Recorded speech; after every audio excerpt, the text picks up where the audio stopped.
ఓం నమః శివాయ శ్రీమాత్రే నమః.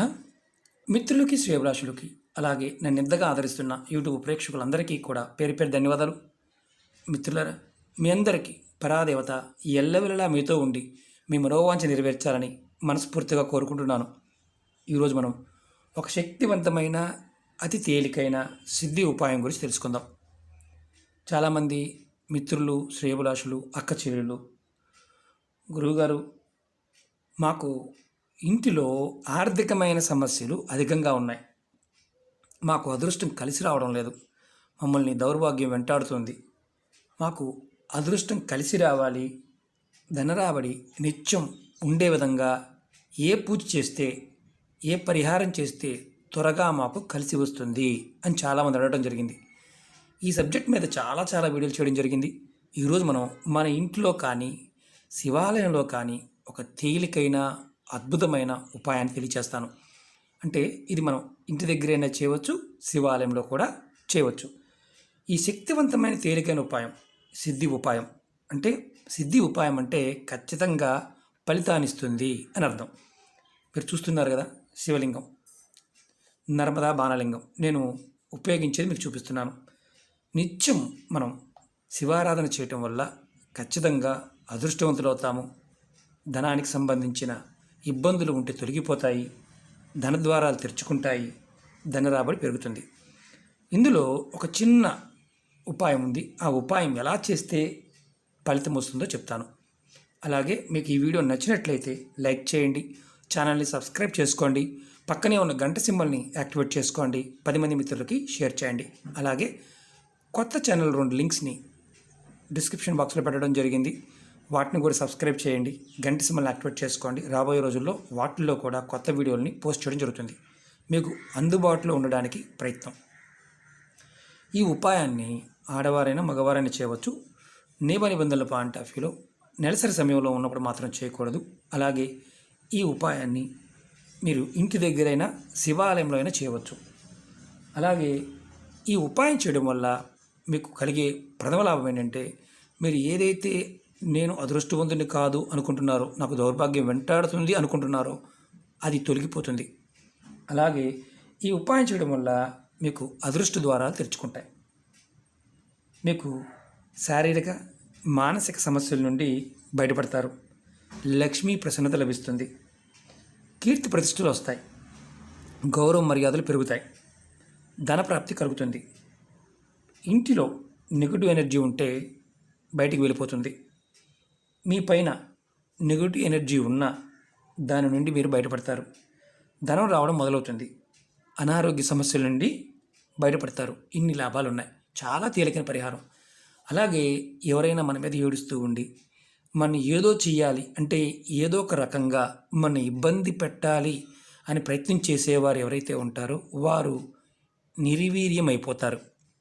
ఆశ్చర్యకరమైన విషయం ఏంటంటే, శత్రువు, అంతర్గత శత్రువు, బాహ్య శత్రువు మనతో పాటు ఉండి మనకు తెలియకుండానే మనని నాశనం చేయాలి, మనని అంటే సమాజంలో తక్కువ చేయాలి అని చూసేవారు ఎవరైతే ఉంటారో వారు ఆటోమేటిక్గా నిర్వీర్యం అయిపోతారు. ఎంత గొప్పవారైనా కానీ వారు నిర్వీర్యం అయిపోతారు. ఈ పరిహారానికి ఆ శక్తి ఉంది. చాలామంది ఏంటంటే అంతర్గతంగా ఉండి మనతో మంచిగా ఉండి మన వెనకాల మాట్లాడుతూ మనని డిఫాల్ట్గా ఇబ్బంది పెట్టని ట్రై చేస్తూ ఉంటారు. అంటే అంతర్గత శత్రువులు, వారు నాశనం అయిపోవాలి అని చాలామంది అడుగుతూ ఉంటారు. శివారాధన ఈ విధంగా చేస్తే ఆ శత్రువు అనేవాడు తనకు తానుగా తన గొయ్యి తానే తోకొని దానిలో పూరిపోతారంతే. అంటే బయటకు కూడా రాలేరు. ఎందుకంటే శివారాధన ఈ విధంగా చేసి ఈ పరిహారాన్ని చేసినట్లయితే ఖచ్చితంగా ఎంత గొప్ప శత్రువు అయినా సరే నిర్వీర్యం అయి తీరుతారు. ధనం ఒకటే కాదు, శత్రువులు కూడా లేకుండా పోతారు. మనం చేయవలసింది చిన్న పరిహారం.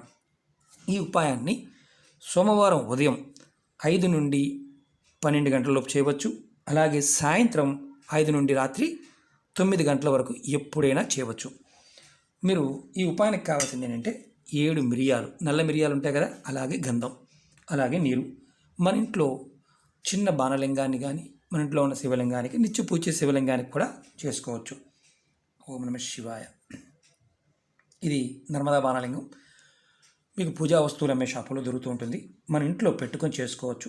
నెలసరి ఉన్నవారు మాత్రం పొరపాటు చేయవద్దు.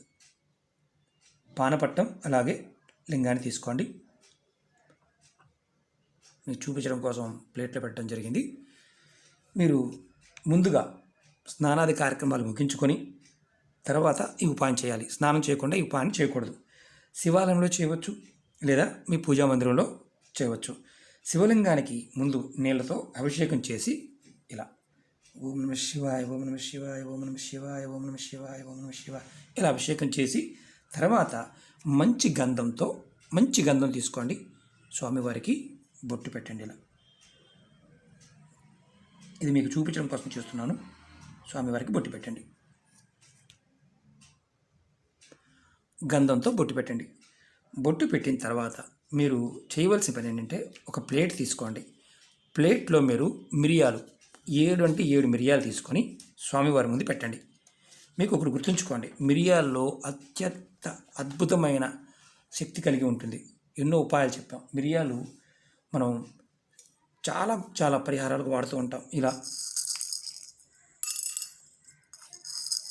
7 తీసుకోండి. నేను చూపిస్తాను. ఇదిగోండి 7 మిరియాలు తీసుకోండి. ఒక ప్లేట్లో పెట్టండి. తర్వాత మీరు ఓం నమ శివాయ అనే మంత్రాన్ని 14 సార్లు మనసులో అనుకోండి. ఇలా పెట్టిన తర్వాత ఓం నమ శివాయ, ఓం నమ శివాయ, ఓం నమ శివాయ అనుకోండి. మనసులో అనుకోండి. తర్వాత నమస్కారం చేసుకోండి. మీరు దీపారాధన చేయమని ఏం చెప్పలేదు, నేను ఇంకేం చెప్పలేదు. మీరు చేయవలసింది నీటితో అభిషేకం చేసి గంధంతో బొట్టు పెట్టి స్వామివారి ఎదురుగా ఇలా పెట్టి మీరు ఇప్పుడు ఏదైతే మిరియాలు మీరు పెట్టిన తర్వాత 14 సార్లు మనసులో 14 సార్లు మాత్రమే ఓం నమ శివాయ అనుకుని మీరు శివలింగం ముందు పెట్టిన ఈ మిరియాలని ఇలా కుడి చేతిలో పట్టుకొని మీ తల చుట్టూ 7 సార్లు తిప్పుకోండి. యాంటీ క్లాక్ వైజ్ అంటే ఎడమ నుంచి కుడికి. మీ తల చుట్టూతా ఎడమ నుంచి కుడికి. చిన్నపిల్లలు ఉన్నారనుకోండి, ఎవరైనా ఇబ్బంది పడుతున్నారు, అనారోగ్య సమస్యలతో బాధపడుతున్నారు, వారికి ఎవరైనా కుటుంబ సభ్యులు చేసి తిప్పవచ్చు. ఎడమ నుంచి కుడికి ఇది మీరు అనుకోండి. ఇది కుడివైపు, ఇది ఎడమవైపు. ఇలా 7 సార్లు తిప్పుకోండి. మీ అందరికి మీరుగా కూడా చేసుకోవచ్చు. తర్వాత వీటిని మీ ఇంట్లో పెరడుంటే లేదా ఖాళీ ప్రదేశం ఉన్న ఉత్తరం వైపు, మీ ఇంటి ఉత్తరం వైపు పెరల్లో మట్టి తీసి మట్టిలో వీటిని పెట్టేయండి. అలాగే మీకు పెరడు లేదు, కుండి ఉందనుకోండి, మీ ఇంట్లో ఏ దిక్కున మీరు కుండి పెట్టుకున్నారు ఉత్తరం వైపు పెట్టి, మీ ఇంటికి ఉత్తరం వైపు పెట్టి ప్రాంగణంలో వీటిని అందులో మట్టి తీసి అందులో పోసేయండి. వేసి మట్టి కప్పేయండి. ఇది గుర్తుంచుకోవాల్సింది ఏంటంటే కుండీలో అయినా సరే పెట్టవచ్చు. అది వీలు కాకపోతే మీరు రావి చెట్టు మొదల్లో మట్టి తీసి పెట్టండి. మీ ఇంట్లో మీకు అవకాశం లేదు, అలాంటప్పుడు మీరు రావి చెట్టు దగ్గరికి వెళ్ళి మొదల దగ్గర అంటే చెట్టు ప్రాంగణంలో మట్టి తీసి దాంట్లో పెట్టండి. దీనివల్ల ఎటువంటి ఇబ్బంది ఉండదు. ఈ విధంగా ఉపాయాన్ని 7 సోమవారాలు చేయండి. మిమ్మల్ని వెంటాడుతున్న దౌర్భాగ్యం తొలగిపోతుంది. అదృష్ట ద్వారాలు తెరుచుకుంటాయి. ధనరాబడి పెరుగుతుంది. మీకు తెలియకుండా మీ మీద శత్రుత్వం వహించి మిమ్మల్ని ఇబ్బంది పెట్టాలని, మిమ్మల్ని నాశనం చేయాలని, మిమ్మల్ని ఏదో ఒకటి చేసి మిమ్మల్ని అబాసుపాలు చేయాలని ఎవరైతే ప్రయత్నిస్తున్నారో వాళ్ళు ఆటోమేటిక్గా నిర్వీర్యమైపోతారు. చాలా చిత్రంగా అనిపించవచ్చు. ప్రయత్నం చేస్తే మీకు అర్థమవుతుంది. ఎంత గొప్ప శత్రువైనా సరే, బలవంతుడైనా ధనవంతుడైనా ఎవరైనా సరే వారు నిర్వీర్యం అయిపోతారు. అలాగే మిమ్మల్ని ఏదైతే అడ్డుకుంటున్నాయో అంటే మీ జాతకరీత్యా ఉన్న ఇబ్బందుల వల్ల, గ్రహస్థితి వల్ల మీరు ఎదుర్కొంటున్న ఇబ్బందులు, ఆర్థిక ఇబ్బందులు అంటే ధనానికి సంబంధించిన ఇబ్బందులు ఏదైతే ఉన్నాయో మెల్లమెల్లగా తొలగిపోతాయి. ఇది కంపల్సరిగా 7 శనివారాలు చేయాలి. ఇది సిద్ధి ఉపాయం. మీరు అనుమానం ఉంటుంది, ఇంకేం చేయాల్సిన అవసరం లేదు, నీరు పోయటం, ఇలా ఓం నమః శివాయకు నీరు పోయటం, అలాగే గంధాన్ని బొట్టుగా పెట్టడం. స్వామివారికి ఈ ఒక్క చిన్న పరిహారం ఇంటి దగ్గర చేసినా మీరు ఖచ్చితంగా మీ జీవితంలో అద్భుతమైన మార్పుల్ని చూస్తారు. మిత్రులారా, ఎన్నో పరిహారాలు అందరూ అన్నీ చేయలేరు. కొంతమందికి నేను పదే చెప్తూ ఉంటాను, మీరు చేయగలిగేది చేయమని, మీ మనసుకు చేయాలనిపిస్తే చేయండి. మీకు సగం చేసి ఏది వదిలేమాకండి. ఎందుకంటే ప్రాకృతికమైన శక్తి, పదార్థము, సమయము అది మన మనసుని ప్రేరేపించినప్పుడు మనలో ఉన్న ఈశ్వరుడు దానికి అంటే మనలో ఉన్న ఈశ్వరతత్వం ఎప్పుడైతే ప్రకృతికి మనకి సింక్ అవుతుందో అంటే కలిసి అంటే నమ్మి మనం మానసికంగా నమ్మి కలిసి ముందుకు వెళ్తామో అప్పుడు మాత్రమే ఏదైనా సాధించగలుగుతాం.